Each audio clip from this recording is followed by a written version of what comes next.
Aunque Angkor nació oficialmente en el siglo IX, para comprender las raíces de su prosperidad es necesario remontarse al siglo I después de Cristo, cuando los mercaderes indios establecieron rutas comerciales marítimas con China. El territorio del futuro Imperio Yemer, a medio camino entre la India y China, constituía una excelente escala que permitía a las naves repostar y esperar vientos favorables. La llegada de los mercaderes indios a la región trajo consigo nuevas ideas políticas, religiosas y culturales. Este proceso de indianización, que tuvo lugar en todo el sudeste asiático, se tradujo en la implantación del hinduismo y el budismo, en el uso del sánscrito y en la adopción de la arquitectura, el arte y el urbanismo de la India, así como el desarrollo de un sofisticado sistema hidráulico de influencia india. La indianización tuvo particular relevancia en la región del delta del río Mekong, una parada ineludible en las rutas comerciales marítimas de los navegantes indios. En aquel territorio se estableció una unidad política conocida en los anales chinos como Funan. Excavaciones arqueológicas en los yacimientos de Angkor Borei y Ok-Eo, localidades situadas cerca de 500 kilómetros al sur de la futura capital Yemer, muestran unas comunidades asentadas en centros urbanos rectilíneos, planificados con calles, canales, murallas y fosos de agua, unas características que se vuelven a encontrar en Angkor. Todo apunta a que en torno al siglo VI las rutas comerciales se desviaron hacia la isla de Java y Funan perdió su posición estratégica. La caída de este emporio comercial dejó un vacío de imperio que fue ocupado progresivamente por grupos poblacionales más interesados en una economía agrícola basada en el cultivo del arroz. El nuevo protoestado que sucedió a Funan, conocido en los anales chinos como Zenla, estuvo caracterizado por el auge de líderes locales rivales. Durante el siglo VII, los reyes Isanabarman I y Jayavarman I lograron unificar momentáneamente el territorio, pero sus sucesores fueron incapaces de mantener esta unidad territorial. No obstante, la experiencia de estos protoestados sí que sirvió de base para el que terminó convirtiéndose en el mayor imperio del sudeste asiático, Angkor. Aunque los datos sobre este periodo son escasos, todo parece indicar que hacia finales del siglo VIII, un belicoso líder local, Jayavarman II, cosechó sucesivas victorias militares hasta proclamarse emperador del mundo en los montes Kulen, un macizo montañoso del interior de Camboya que en el imaginario Yemer se correspondía con el monte Meru, hogar de los dioses en la mitología hindú. El soberano estableció su primera capital, Mahendraparvata, a orillas del lago Tonle Sap, aunque finalmente trasladó su corte a Hariharalaya, hoy Roluos. Ambos centros se hallaban en las cercanías de Angkor, que acabó por convertirse en el eje central de la cultura Yemer, el grupo étnico que dio forma al imperio. La administración Yemer está bien documentada en las inscripciones, ya que la mayoría de estas se refieren a la fundación y funcionamiento de templos, hospitales y estanques. Según estos textos, el rey nombraba a los gobernadores que administraban la vida política, religiosa y económica de un territorio determinado, y, cuando era necesario, aquellos proporcionaban apoyo militar al monarca. A través de una compleja red de oficiales, cada administración se encargaba de la recogida de la cosecha y de coordinar la corbesa real, así como de dispensar justicia a través de mecanismos de arbitraje y de administrar las villas del territorio. Los puestos de la administración imperial estaban muy jerarquizados y correspondían a la élite yemer. El resto de la población era mayoritariamente campesina y estaba sujeta a la corvea real en temporadas de paz y a las levas en periodos de guerra. Angkor vivió su época de máximo esplendor en el siglo XII, durante los reinados de Suryavarman II y Jayavarman VII. El primero ha pasado a la historia como un gran líder militar, ya que consiguió reunificar el imperio después de un periodo de inestabilidad y logró lanzar varias expediciones militares contra el reino de Dai Viet en el norte de Vietnam. También fue un gran defensor de las artes y es conocido por ser el rey que mandó construir Angkor Wat. Jayavarman VII, por su parte, llevó a cabo una gran inversión en infraestructuras, favoreciendo particularmente la mejora de las carreteras y caminos. Sin embargo, estos periodos de gran poder central no culminaron en un estado fuerte, posiblemente a causa del complejo sistema de sucesión matrilineal imperante. En Angkor, la designación del heredero se hacía a través del descendiente masculino de la hermana del rey, lo que generó numerosos conflictos de sucesión. La vida religiosa en Angkor estuvo dominada por un elenco de religiones de origen indio. Aunque los yemeres nunca abandonaron sus tradiciones espirituales, al contrario, estas fueron incorporadas de distintas maneras a las nuevas religiones llegadas del exterior. Los yemeres adoraban a los espíritus de la naturaleza y a los ancestros, y de hecho, su culto sigue vivo en la actualidad. A pesar de que el budismo y el hinduismo llegaron casi a la vez durante la época de Funan, los primeros siglos del imperio de Angkor estuvieron dominados por el hinduismo, destacando en particular los cultos a Shiva y Vishnu. Más adelante tuvo lugar la gran difusión del budismo Mahayana, que se hizo especialmente popular durante la época de Jayavarman VII, si bien algunos investigadores creen ver en las obras de este rey la influencia del budismo tántrico, de corte más esotérico. Finalmente, en el periodo de decadencia del imperio Yemer, ya en los siglos XIV y XV, terminó por imponerse la otra gran escuela budista, la Theravada. Donde más se notó el impacto de la influencia religiosa india en el pueblo Yemer fue sin duda en el urbanismo de su capital. Los recintos amurallados se vieron como oportunidades para que los reyes pudieran copiar el macrocosmos divino en el microcosmos humano.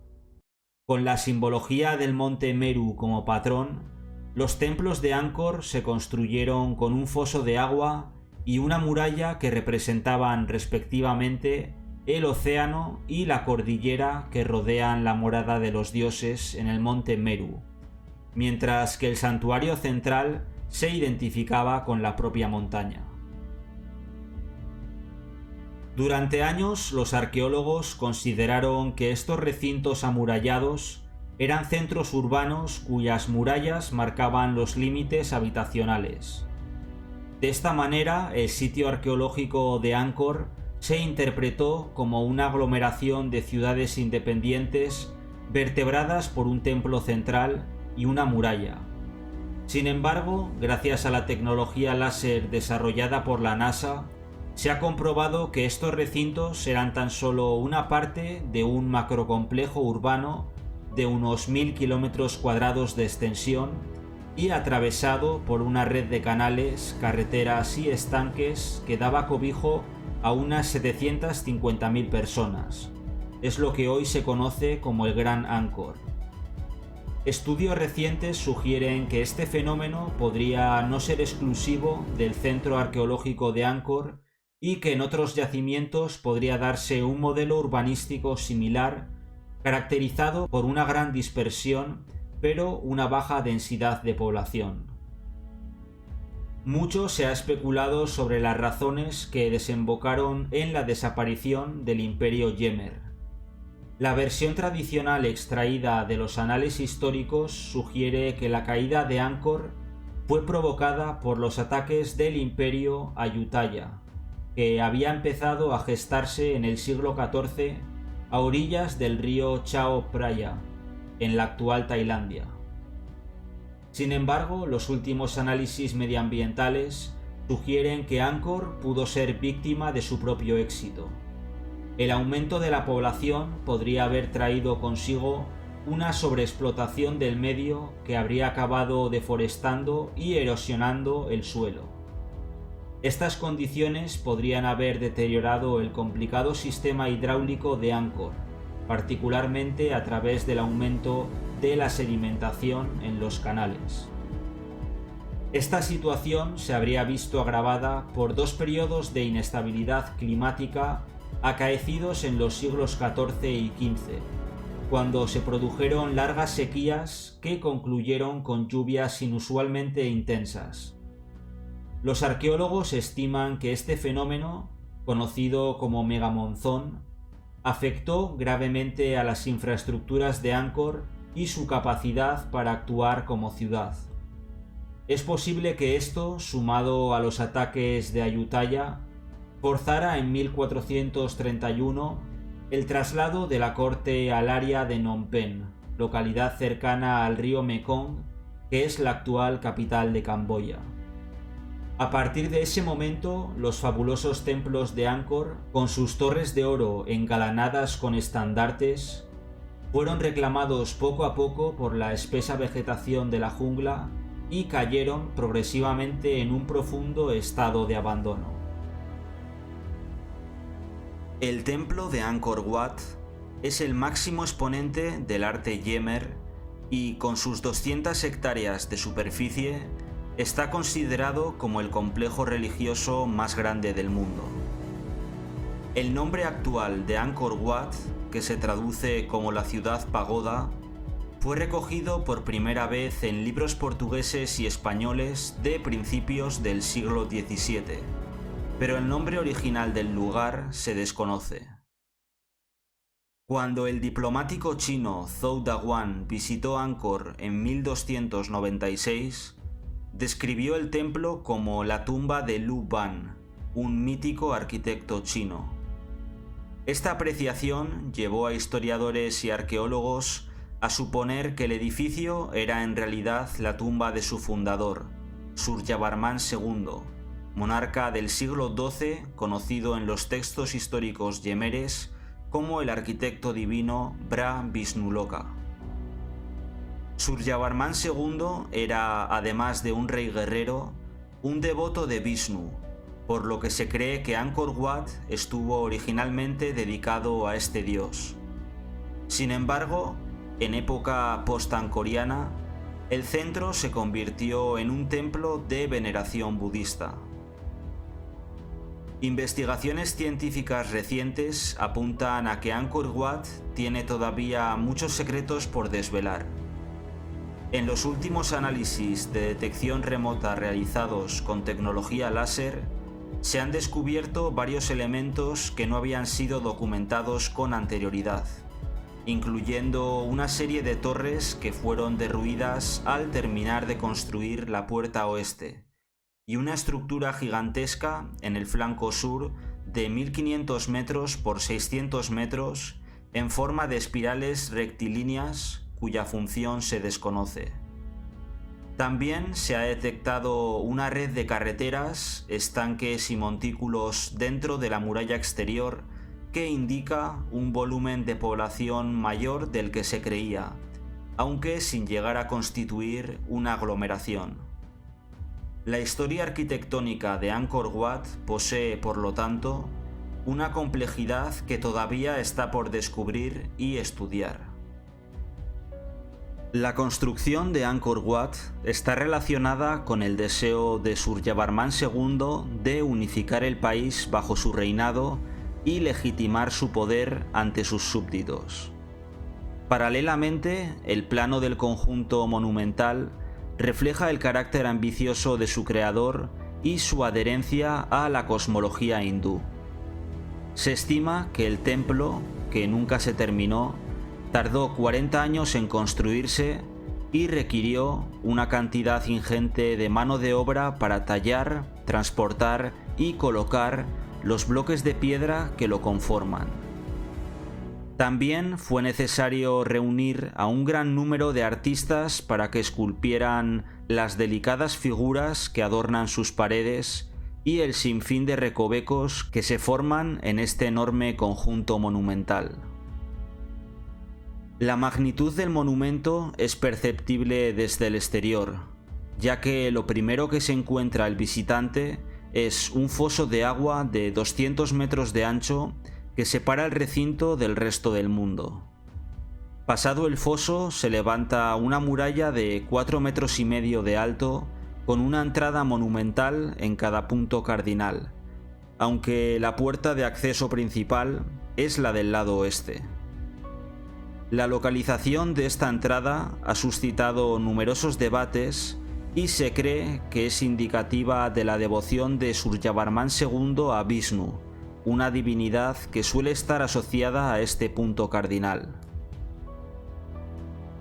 De hecho, en una de las salas de la entrada oeste se encuentra hoy en día una estatua de esta deidad hindú de 4 metros de alto que los arqueólogos han identificado como la estatua que originalmente se hallaba en el santuario central.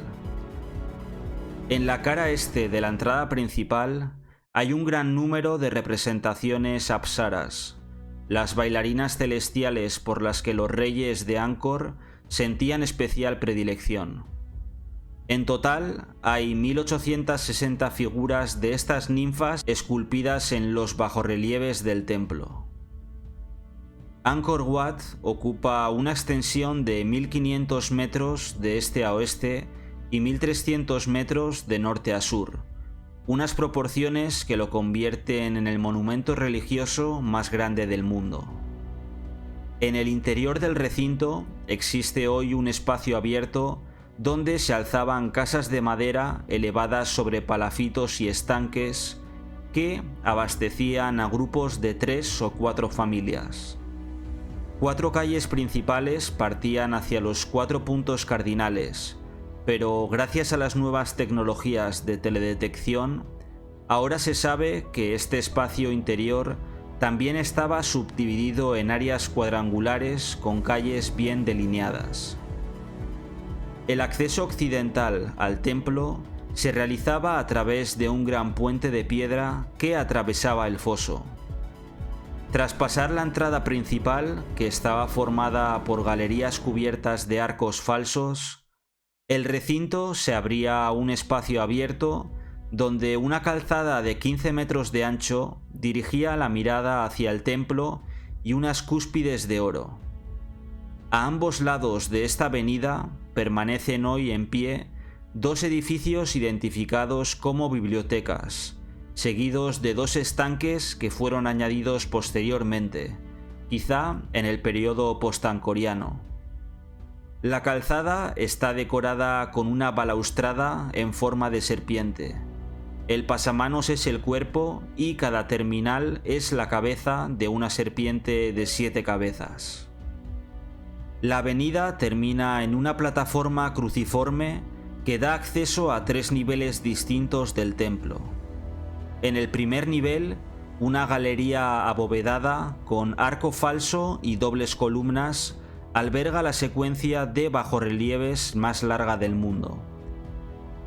En casi todos ellos se representan escenas mitológicas, de las que cabe destacar la denominada Batido del Océano de Leche, que aparece en la sección sur de la galería este. Este tema mitológico, que representa la obtención del elixir de la inmortalidad, es uno de los preferidos del arte Yemer y aparece representado en numerosas ocasiones en diferentes templos, pero todas las otras versiones palidecen en comparación con la exquisitez con la que este mito está representado en Angkor Wat. Otro relieve destacado y que se aparta de la temática mitológica es el dedicado al ejército de Suryavarman II. Se trata de una obra excepcional, pues incluye el primer retrato de un monarca Yemer. En las esquinas de las galerías hay unos pabellones cruciformes con las ventanas parcialmente bloqueadas por unos balaustres de corte muy característico. Los últimos estudios del templo han sugerido que la sombra que proyectan estos elementos recrea formas que se asemejan a montañas que también podrían simbolizar el monte Meru, por lo que quizá haya una intencionalidad de abstracción detrás del uso de este elemento arquitectónico. Volviendo al acceso principal del oeste, el segundo nivel presenta un claustro cruciforme con 4 piscinas hundidas que, si bien hoy están vacías, en su momento estuvieron llenas de agua. En el lado sur del claustro quedan algunos restos de estatuas de Buda en lo que se conoce como la Sala de los 1000 Budas. Esta denominación se debe al gran número de estatuas que fueron acumulándose en esta parte del templo a lo largo de los siglos, traídas hasta aquí por los monjes budistas. La mayoría fueron trasladadas a lugares seguros en la década de 1970 con el fin de protegerlas de los Yemeres rojos, régimen de carácter comunista que mantuvo una belicosa animadversión en contra de las religiones, pero algunas de ellas no consiguieron sobrevivir. A través de un pasaje oscuro se llega luego al tercer nivel, sobre el que se eleva la plataforma del templo central. La puerta da paso a un puente elevado sobre columnas del siglo XIII que conecta con 2 edificios laterales y con las escaleras de ascenso al templo central. Desde este nivel se pueden apreciar las cúpulas de las 5 torres en forma de flor de loto cerrada. Gran parte de las paredes de esta sección están decoradas con los contornos sensuales de las apsaras. El templo de Angkor Wat no es totalmente simétrico.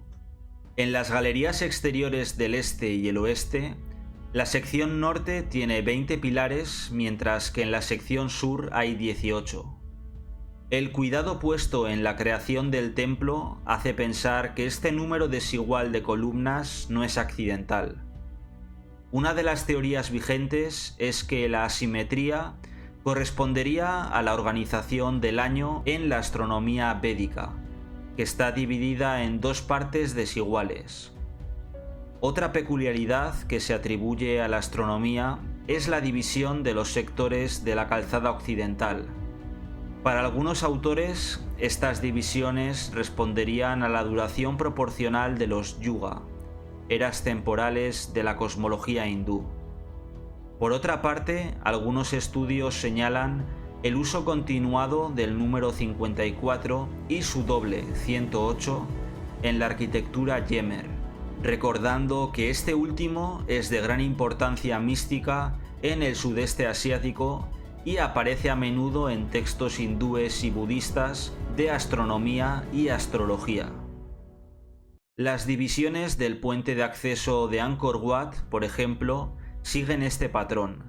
Sin embargo, también debe señalarse que estas teorías han generado escepticismo en algunos círculos académicos. El esfuerzo monumental que supuso la construcción de Angkor Wat es un vivo testimonio de la capacidad de Suryavarman II de disponer y organizar una cantidad ingente de mano de obra. Se estima que para edificar este complejo se usaron entre 5 y 10 millones de bloques de piedra, algunos de los cuales pesaban alrededor de 1500 kilos. Gracias a la labor de los arqueólogos, se sabe que este material de construcción procedía de canteras situadas en los montes Kulen. En una gran demostración de ingenio hidráulico de los yemeres, los bloques se transportaban en barcos o balsas a través de una serie de canales que formaban una red de unos 40 kilómetros hasta llegar a Angkor Wat. A esta labor titánica hay que añadir además el gran número de artesanos encargados de decorar las paredes del complejo con motivos florales y bajorrelieves figurativos, entre los que destacan las miles de bailarinas celestiales, apsaras, distribuidas por todo el templo, cada una con un rostro y un atuendo distinto. Las galerías del tercer recinto de Angkor Wat contienen la sucesión de bajorrelieves más larga del mundo. Posee una extensión de unos 600 metros de largo y 2 metros de alto.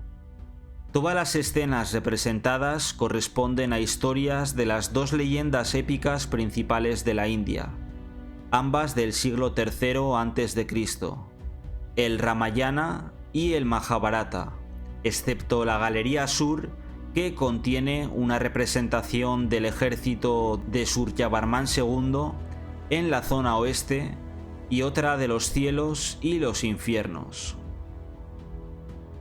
A pesar de que hoy la piedra desnuda de los bajorrelieves ha perdido prácticamente todo atisbo de color y es imposible intuir su coloración original, durante la época de esplendor del monumento estaba cubierta con pan de oro y pintura, sobre todo rojos y negros. Por otra parte, algunas secciones están muy pulidas, pero aún no se ha llegado a un consenso sobre las razones que pueden explicar este fenómeno. Por ejemplo, así se ha propuesto que es un efecto de la erosión causada por los visitantes a lo largo de sus casi 1000 años de existencia, aunque también se ha apuntado que es posible que fueran tratadas con laca en los siglos posteriores a la caída de Angkor como un primer paso para aplicar de nuevo el pan de oro.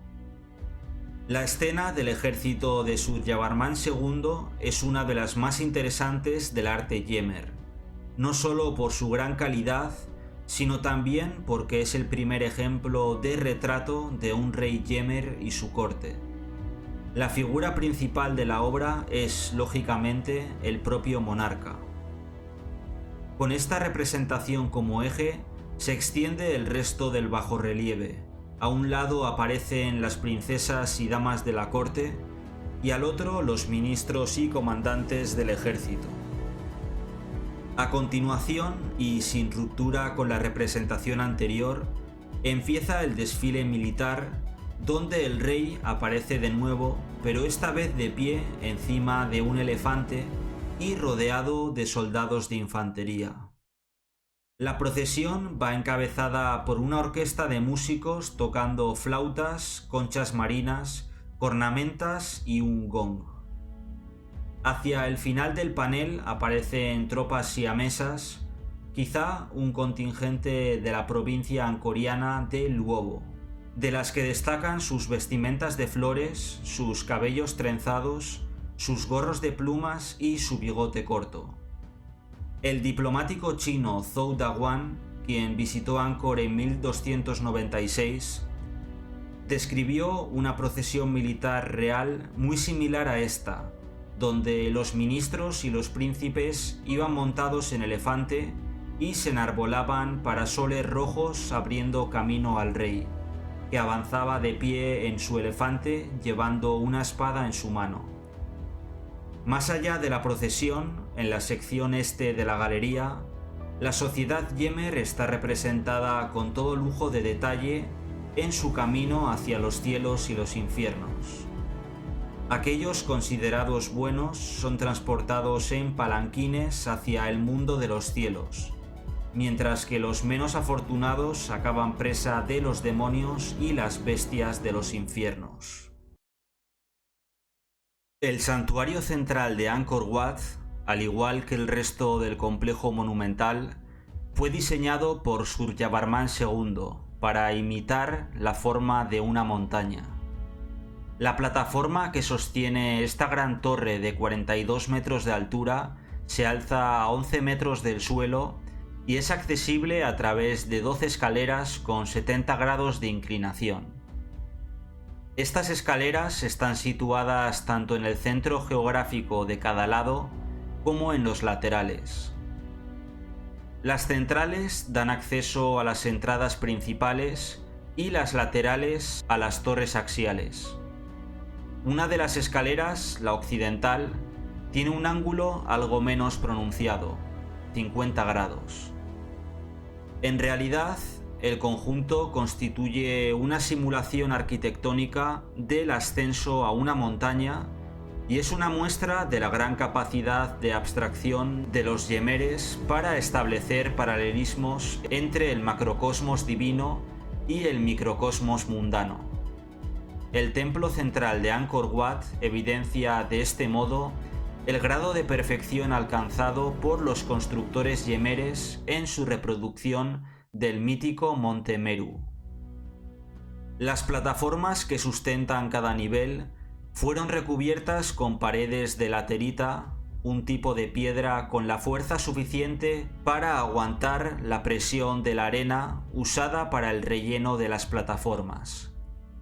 A su vez, tanto las plataformas como las torres y paredes fueron recubiertas con piedra arenisca, un material menos resistente pero que permitía esculpir más fácilmente los bajorrelieves y los demás motivos decorativos.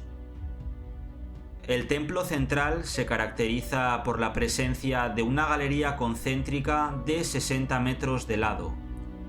El acceso al santuario central, donde originalmente había una estatua de Vishnu de 4 metros de alto, se hace a través de 4 galerías abiertas similares a las del claustro cruciforme del segundo nivel.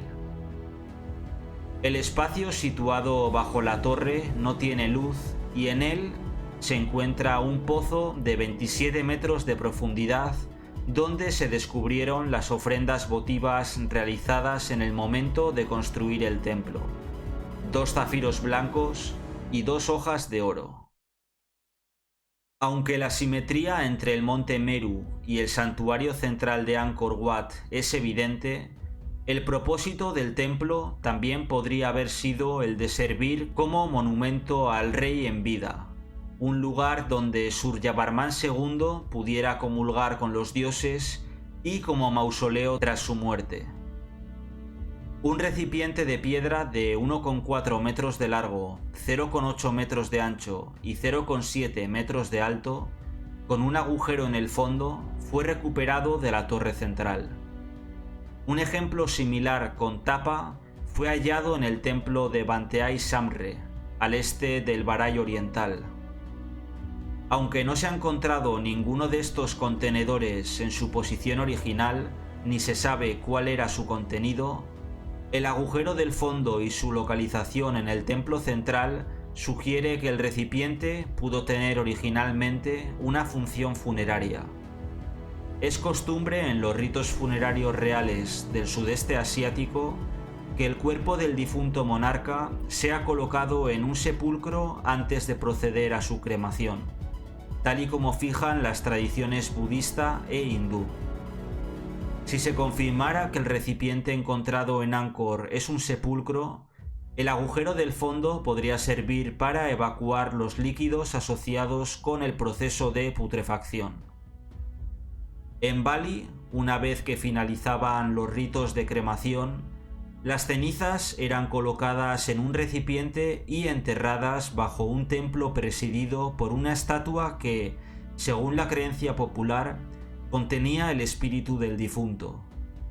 Aunque esto entra dentro del ámbito de la especulación, se ha sugerido que un proceso similar podría haberse llevado a cabo en Angkor Wat, con el espíritu de Suryavarman II habitando la estatua de Vishnu del templo central rodeado de las apsaras celestiales. Si hubo unas cenizas encerradas en esta estatua, hace tiempo que desaparecieron, por lo que la teoría no puede corroborarse. No obstante, un elemento a su favor es el nombre póstumo del rey, Parama Vishnu Loka, que se traduce como aquel que está en la morada suprema de Vishnu. A pesar de que Angkor Wat es uno de los templos más estudiados de Camboya, los rituales que dominaban la vida del templo siguen siendo motivo de debate en la actualidad. Una primera teoría propone que el monumento era venerado a través de la circunvalación de las galerías, siguiendo algún tipo de actividad relacionada con los bajorrelieves de la galería exterior. Esta teoría se basa en la orientación del templo hacia el oeste, partiendo de la sala donde se representa la audiencia de Suryavarman II en la galería sur y siguiendo una lectura de oeste a este. Sin embargo, otras teorías apuntan a que estas salas podrían haber sido usadas para la colocación de estatuas que eran adoradas de manera individual, tal y como se hace en la actualidad en los templos budistas de Tailandia, Camboya y Laos. Por otra parte, algunos investigadores han interpretado el bajorrelieve del ejército y la corte de Suryavarman II en el marco de un juramento de fidelidad al rey con un fuerte componente ritual. Esta interpretación no está muy extendida, pero se basa en una inscripción del 1011 en la que se describe el juramento de unos soldados al rey Suryavarman I en presencia del fuego sagrado, la joya santa, los sacerdotes y los ascetas. Entre las muchas otras prácticas rituales que debieron de celebrarse en Angkor Wat, es importante destacar la de la danza. Los restos arqueológicos parecen indicar que ya desde épocas prehistóricas, el papel ritual de las bailarinas estaba relacionado con los ritos funerarios y el culto a la fertilidad. En la época de Angkor, los reyes usaban a las bailarinas para interceder ante los dioses y garantizar el ciclo de lluvias que tan importante era para el cultivo del arroz. El santuario de Angkor Wat ha sufrido diversas modificaciones a lo largo de la historia, según ha ido cambiando la fe de los yemeres. Inicialmente el templo estaba abierto por los 4 lados, pero en algún momento de los siglos XIV o XV, la construcción original fue alterada para adaptarse a la nueva religión imperante, el budismo Theravada. Por esta razón se cerraron estos accesos, se labraron figuras de Buda y cada nuevo cubículo fue transformado en un santuario budista. Es en esta forma como el santuario ha llegado hasta nuestros días. De hecho, los signos de reutilización y los trabajos de conservación abundan tanto en el templo central como en otras zonas del complejo monumental. En el cubículo central se usaron columnas de la galería cruciforme para reforzar la estructura, mientras que en las entradas sur y este se han descubierto pinturas de época postancoriana de animales, instrumentos musicales y barcos.